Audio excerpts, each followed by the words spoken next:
Hello and welcome to our channel. For today's video, I'm going to teach you how to remove uninstalled apps from App Store.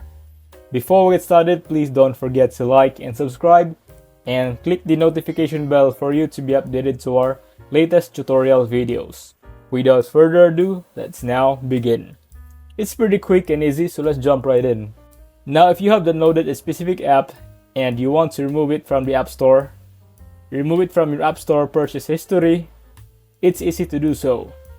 The first thing that we'll do is we'll head into our App Store here, and then we'll tap on our name at the very top right, and then you can see under your name is purchased.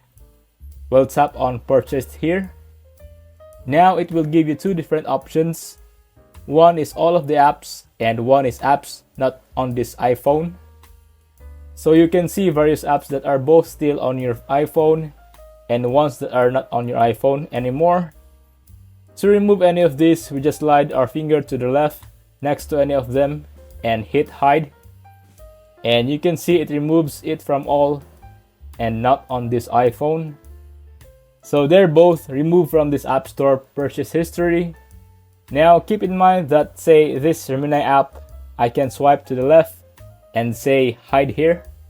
However, if I go out of here and I go to my app library and type in Gemini, it's still there.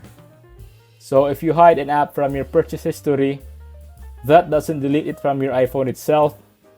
You'll want to hold down on it until you can hit delete app, and then hit delete Gemini or whatever app it is. So you want to go through those steps to actually delete it from your phone as well. If you want to completely hide that you have downloaded and installed a various app from your purchase history. If you find this video helpful, leave a thumbs up, share it to your friends, and hit the subscribe button. Thanks for watching, and I'll see you soon in the next video.